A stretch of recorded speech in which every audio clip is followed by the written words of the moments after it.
Black হোলের event হরাইজনে আপনি যখন যাইবা সময় তখন সম্পূর্ণ স্টপ হয়ে যায়, মানে স্লো হইতে হইতে হইতে হইতে হইতে হইতে স্টপ হয়ে যায়।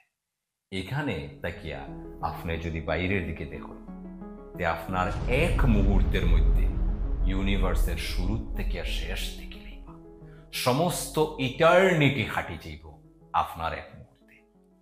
টাইম, সময়, সবসময় ব্যবহার করি আমরা টাইম, বাট আমরা টাইমের বিষয়ে কতটা জানি? আজকের এই এপিসোডে আমরা সময়ের গভীরে যাইব। এটা হইব একটা টাইম ট্রাভেল। জাস্ট আর টাইম গপের একটা নতুন এপিসোডে আপনার স্বাগত জানাই। প্রাচীন গ্রিক দার্শনিক পারমেনিদিসে কইসলা যে অতীত তো গেছে গিয়া, তার কোনো অস্তিত্ব এখন নাই, আর ভবিষ্যৎ এখনো আইছে না, তো তারও অস্তিত্ব নাই। এই অতীত আর ভবিষ্যতের মিলনস্থল একটা মাত্র পয়েন্ট, এই বর্তমান। আর বর্তমান যে এই আমি হইলাম, সঙ্গে সঙ্গে অতীত হয়ে গেছে। তার মানে প্রতি মুহূর্তে বর্তমান বদলে, তার মানে সময়ের সত্যি কোনো অস্তিত্বই নাই। সময় সম্পূর্ণরূপে একটা মায়া আর হিউম্যান পারসেপশন। বুদ্ধ ধর্মে বার্থ রিবার্থ, জন্ম মৃত্যুর সাইকেল ধরা হয়েছে। এখানে সময় much like a cyclical nature. ভারতীয় দর্শনে প্রায় এটা দেখা যায়। ইনফ্যাক্ট মেসোপটেমিয়া, ইজিপ্ট, ভারতীয় সব দর্শনেই সময়ের এরকম চক্রাকালে দেখা হয়েছে, চক্রের মতো ঘুরে। জার্মান ফিলোসফার নিচায় কইছেন যে ব্রহ্মাণ্ডের প্রতিটা ঘটনা অনন্তকাল ধরিয়া শুধু রিপিট হইতে থাকে। এটা এক ধরনের সাইক্লিক্যাল নেচার অফ টাইম। তবে ফিলোসফিক্যালি তো বহুত কিছু হওয়া হয়েছে।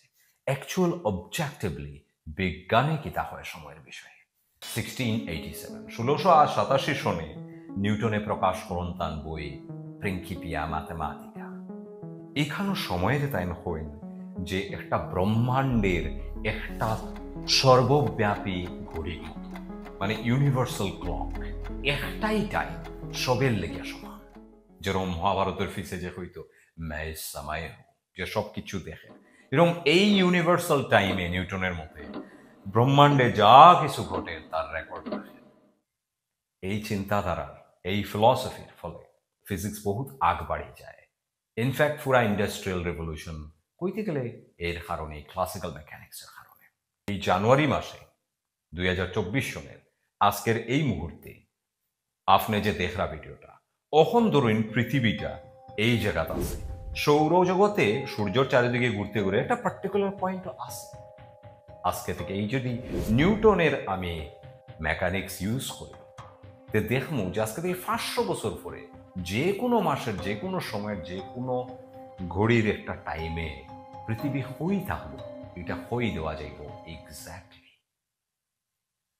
তার মানে নিউটনের কথা যদি সত্য হয়, তার টাইমের নোশন, ক্লাসিক্যাল মেকানিক্স যদি সত্য হয়, তার মানে এই ব্রহ্মাণ্ডের প্রতিটা ঘটনা আগে থেকে নির্ধারিত।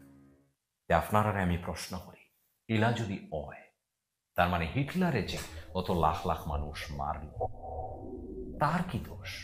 ব্রহ্মাণ্ডের সব ঘটনাই তো আগে থেকে নির্ধারিত। যাই হোক, এটা আপনারা উত্তর দিবা কমেন্টসে। এই নিউটনের সূত্র বা সময়ের প্রতি যে ধারণা, এটা তখন সমাজরে পুরাপুরি চালনা করে, একটা অর্ডার আই যায় এ সমাজে, সব কিছু আগে থেকে নির্ধারিত। এই অবস্থা প্রায় 200 বছরের মতো থাকে। অদ্ভুত ধরনের একটা শিফট আয় চিন্তাধারায় 1905 সালে সুইজারল্যান্ডের বার্ন শহরের একটা প্যাটেন্ট অফিসে কাজ করা আসলো একজন ইয়াং ছেলে।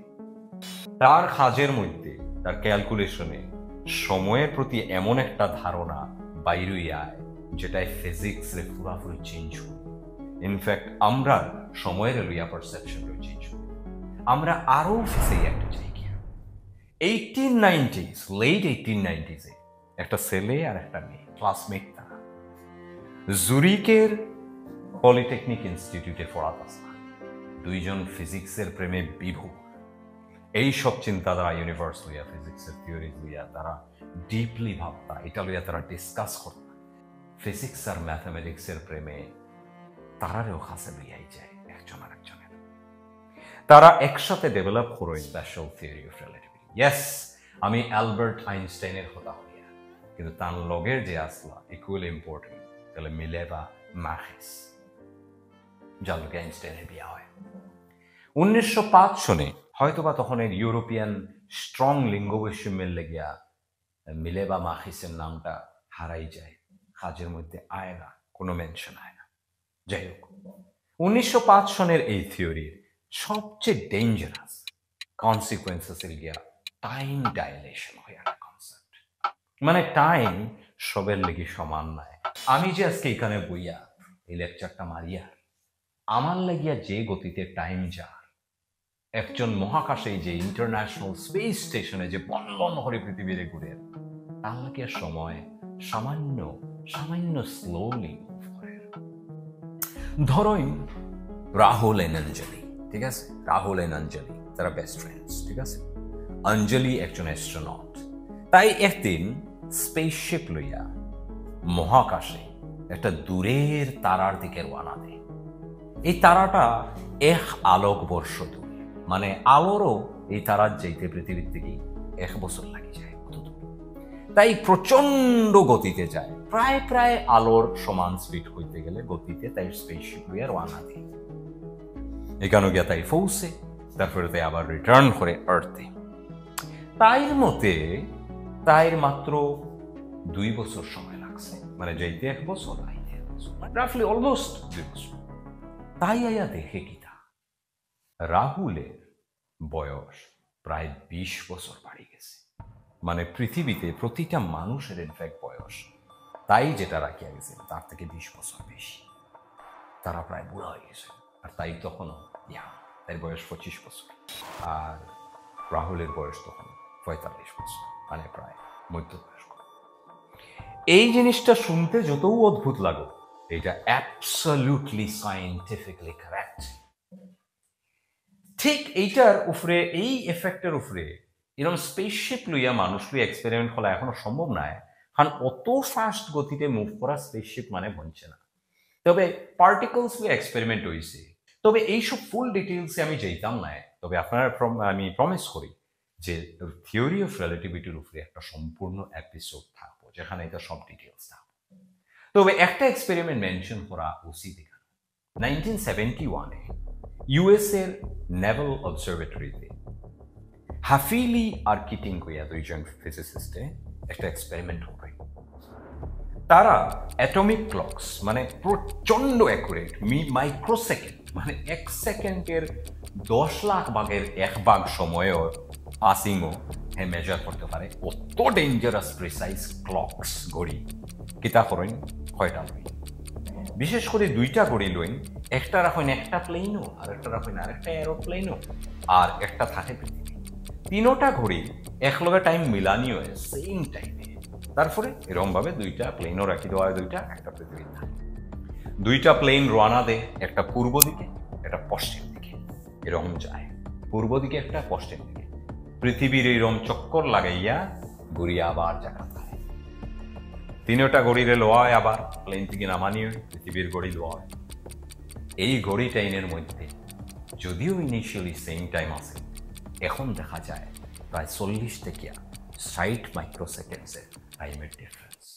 তার মানে হইল গিয়ে এই যে স্পেস, এই যে প্লেন টেন ঘুরিয়ে আইছে, তার উপরে যদি মানুষ থাকেন তারার বয়সও কিন্তু প্রায় 40 থেকে 60 মাইক্রোসেকেন্ড কম, আর পৃথিবীর আমরা 40 থেকে 60 মাইক্রোসেকেন্ড বেশি হয়ে গেছে এইজ। এই এক্সাক্ট ডিফারেন্সটা আইনস্টাইনের থিওরি অ্যাপ্লাই করিয়া মিলে যায়। ইন্টারেস্টিং। তবে এর থেকেও ডেঞ্জারাস কনসিকুয়েন্স হইল গিয়া দ্য কনসেপ্ট অফ সাইমালটেনিটি। সাইমালটেনিটি মানে হইল গিয়া 2টা জিনিস একলগে ঘটা, সাইমালটেনিয়াস। যেমন ধরুন একটা বোম ফাটছে, এটা পাখি ফাটছে, আমি দেখি আর যে বোমটা এক্স্যাক্টলি যখন ফাটছে পাখিটাও ঠিক তখনই উড়ে গেছে। 2টা এক্স্যাক্টলি সেম টাইমে ঘটছে। এখন ধরুন একটা স্পেসশিপে প্রচন্ড গতিতে, মানে আমার বন্ধু উড়িয়া যায়, হে কিটা দেখলো তার জান্নাত দেখিয়া বোমটা আগে ফাটছে, পাখিটা একটু পরে উঠছে।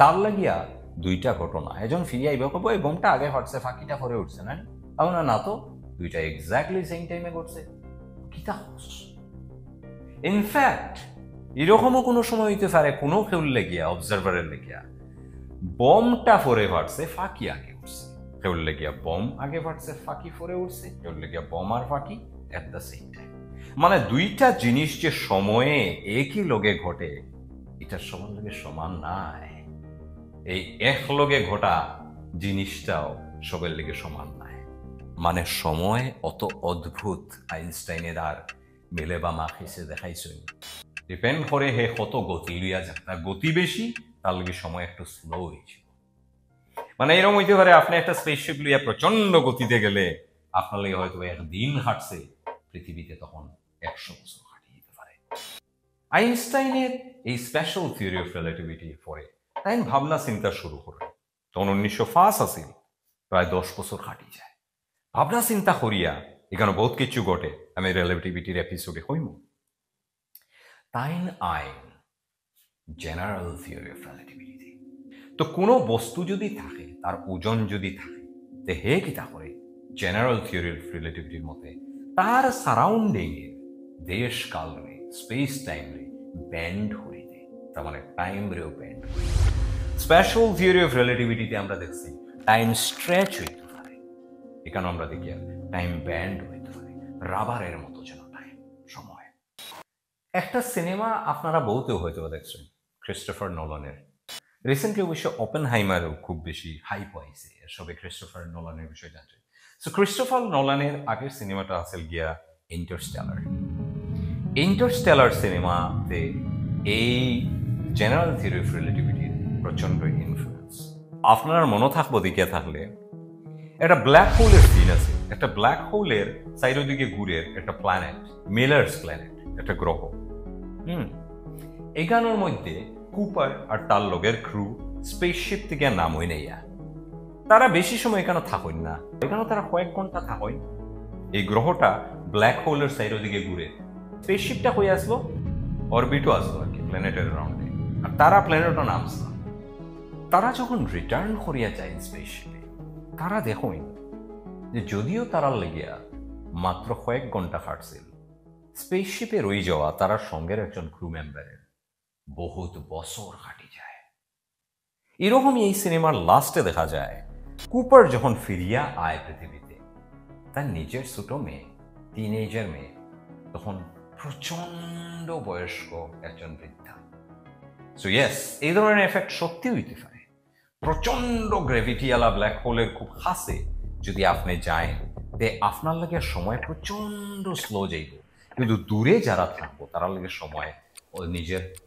গতিতে বহুত স্পিডে যাইব আর যার ফলে আপনি হয়তো বা অত বয়স আপনার বাড়তো না কিন্তু হিদিকে লাখ লাখ বছরও কাটি যেতে পারে ইনফ্যাক্ট ব্ল্যাক হোলের ইভেন্ট হরাইজনে আপনি যখন যাইবা সময় তখন সম্পূর্ণ স্টপ হয়ে যায় মানে স্লো হইতে স্টপ হয়ে যায় এখানে দেখিয়া আপনি যদি বাইরের দিকে দেখুন তে আপনার এক মুহূর্তের মধ্যে ইউনিভার্সের শুরু থেকে শেষ থেকে সমস্ত ইটার্নিটি খাটি যাইব আপনার এক মুহূর্তে এমনই ফ্যাসিনেটিং গ্র্যাভিটেশনাল টাইম ডাইলেশন মে মাসের 29 তারিখ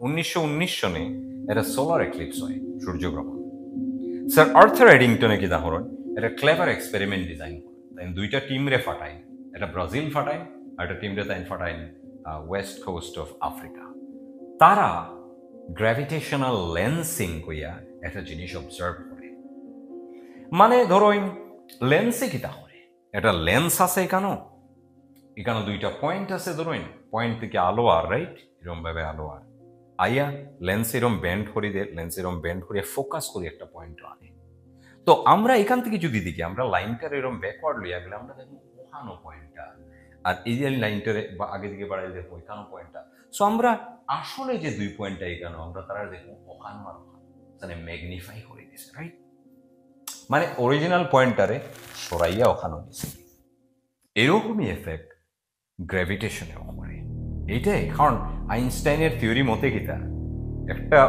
একটা জিনিস যদি তার ওজন থাকে তার অ্যারাউন্ড স্পেস টাইম রেহে ব্যান্ড করি দেয়। তো স্পেস টাইম রে যদি ব্যান্ড করে এই স্পেস টাইমের দিকে এই স্পেসের দিকে যে কোনো জিনিস গেলে ব্যান্ড হইয়া যেতে লাগে, ইভেন আলোরেও ব্যান্ড হইয়া যেতে লাগে। অখন ইমাজিন করেন লেন্সের জায়গায় সূর্য আছে, ঠিক আছে, সূর্য আছে, সূর্যের এই সাইডে দুইটা তারা আছে ধরেন।